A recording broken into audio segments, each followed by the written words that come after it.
법안을 주도한 대표적인 민주당 강경파 법사위원이죠. 김용민 의원의 SNS에 이른바 부산 돌려차기 사건의 피해자가 분노의 댓글을 남겨 관심이 집중됐습니다. 지난 주말 김 의원이 노무현 전 대통령 묘역을 참배하고 쓴 게시물에 지옥에나 가세요 이런 댓글을 단 겁니다. 네, 부산 돌려차기 사건 피해자는 4년 전 자택으로 귀가하던 중 성폭행 의도를 품고 따라온 남성에게 뒷머리를 돌려차기로 가격당하는 등 무차별 폭행을 당한 범죄 피해자입니다. 하지만 경찰이 사건을 단순 폭행 사건으로만 판단해 수사를 진행하는 바람에 이 1심에선 가해자에게 살인미수 혐의만 적용이 됐고요. 피해자가 직접 증거를 모으고 검찰이 보완 수사를 한 다음에야 2심 재판 과정에서 성폭행 시도까지 있었던 사실을 밝혀낼 수 있었습니다. 때문에 부산 돌려차기 사건 피해자는 형소법 개정 과정에서도 직접 나서서 이 검찰 보완 수사권의 존치 필요성을 강조해 왔었는데요. 형소법 개정안의 국회 통과 직후 김용민 의원이 봉하마을을 찾아 노 전 대통령 묘역을 참배하며 내주신 숙제 다 끝냈습니다. 노무현 대통령님 기분 좋다 하고 계시죠. 이런 내용의 글을 올리자 지옥에나 가세요라는 짧은 한마디를 남긴 겁니다. 지난달 국회 토론회에서 보안 수사권 폐지에 반대 의사를 밝혔던 피해자 발언 들어보겠습니다.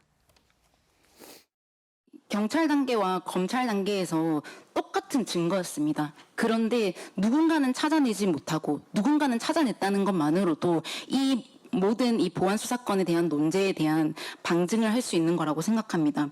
이것이 바로 검찰의 집념을 보여주는 바지이기도 합니다. 가해자가 살기 좋은 나라라고 하지 않겠습니까? 지금은 마치 범죄를 지을 수도 있으니 미리 대비하는 대책을 세우는 것 같아서 피해자로서는 너무 화가 납니다. JTBC에 따르면요, 이 부산 돌려치기 사건 피해자는 김 의원 SNS에 댓글을 단 이유에 대해서 할 말은 너무 많은데 그나마 할 수 있는 게 이런 저주밖에 남질 않았다고 답한 것으로 전해졌습니다. 이 법안 통과에 대한 분노와 무력감을 드러낸 것으로 보이는데요. 피해자는 SNS에서 이 국민을 대표하는 대통령이라면 이건 반드시 거부해야 한다. 가해자의 편이 아니라 이 순간만큼은 피해자의 편이자 국민의 편이라고 얘기하며 거부해 주길 간절히 빌 뿐이라고 적기도 했습니다.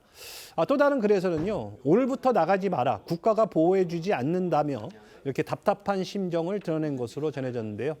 정작 법안을 주도한 김용민 의원은 이런 피해자들의 우려에 문제가 발생하면 보완하면 된다고 해 또 정치권 안팎에서는 무책임하다는 지적도 나오고 있습니다.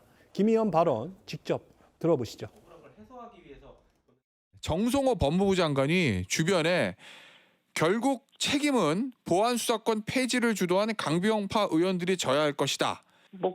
제도가 잘못 설계되면 국회가 책임지는 건 맞죠. 제도 설계에 있어서 빈틈이 있으면 계속 말씀해 주시고 필요하면 또 보완을 해나가면 되는 것이니 그런 것들은 같이 하자. 현실에서는 또 이런 문제가 발생하더라라고 하면 또 제도는 거기에 맞춰서 바꿀 수도 있는 거예요. 네. 먼저 강성필 민주당 부대변인께 질문 드릴게요. 이 부산 돌려차기 사건, 이게 경찰 초동 수사에서 밝히지 못했던 것을 검찰 보완 수사로 밝혀낸 대표적인 사례입니다. 그 피해자가 형사소송법 개정안 통과되고 난 다음에 김용민 의원 SNS에다 댓글을 올렸어요. 이 댓글 민심이라고 생각하지는 않으십니까? 민심이라고 생각하죠. 그리고 실제로 민심이죠. 그렇기 때문에 저희 민주당 안에서도 많은 구성원들이 이 부하수사권 완전 폐지에 대해서 반대를 했던 거예요. 저도 그 중에 한 명이었고요. 다만 이제 부산 돌려차기 사건도 있고 그 반면에 이 경찰이 제대로 된 수사를 했는데 검찰이 이것을 축소하고 은폐한 사건도 많아요.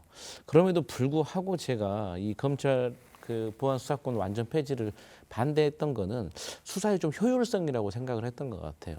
그러니까 검사가 어쨌든 간에 보안 수사를 바로 하는 것이 시간을 줄일 수 있고 피해자들의 어떤 피해 해결을 빨리 단축시킬 수 있는 그런 제도라고 생각을 했는데 또 이 검찰의 잘못된 이 폐해에 대해서 또 원망하고 있는 국민들의 목소리가 커서 민주당에서 결국 이걸 통과시켰는데 저희가 이제 뭐 김용민, 김한규, 서영교, 김승원, 홍기원 의원 등 계속해서 개정안을 발의하면서 보완을 해 나가고 있는데 사실 지금 현재는 통과가 됐기 때문에 우려스럽지만 앞으로 계속해서 제기될 수 있는 문제점에 대해서는 최대한 빨리 보완을 하고 또 그럼에도 불구하고 성남 민심에 대해서는 책임질 수밖에 없다 이렇게 생각합니다. 이현종 의원님, 네. 예, 가장 그 민심이 동요하는 부분들이 필요하면 문제가 생기면 보완하면 된다 이 발언인 것 같아요. 네. 사실은 이 제도라는 게 한번 실시가 되면 보완하기가 굉장히 어렵습니다. 자, 지금 레버리지 ETF가 시행되고 난 다음에 이 부작용이 엄청나게 나오지 않습니까? 이걸로 인해서 날아간 돈만 56조 원에 달한다고 그래요. 근데 이거 쉽게 고칠 수 있습니까? 못 고쳐요.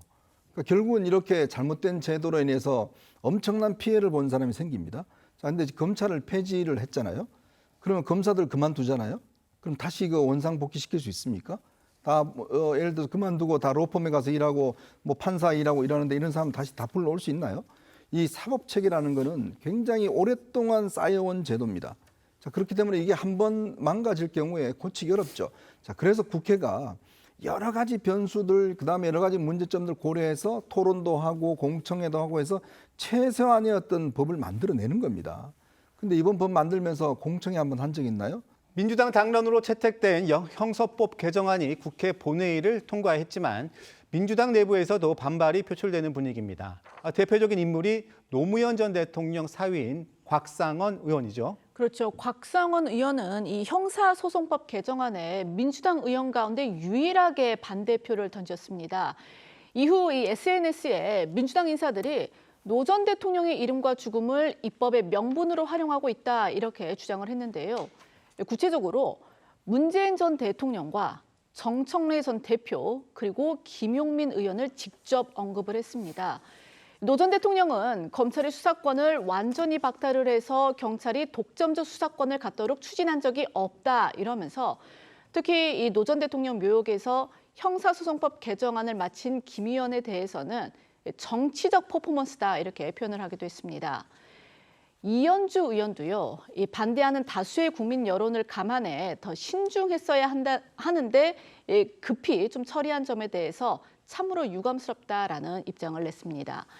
최근 민주당 최고위원 경선에 출마했던 정민철 정치기 부의장은 응원봉을 들고 내란을 막아낸 2030 여성들이 지금 자기 안전을 걱정하고 있다 이렇게 주장했습니다.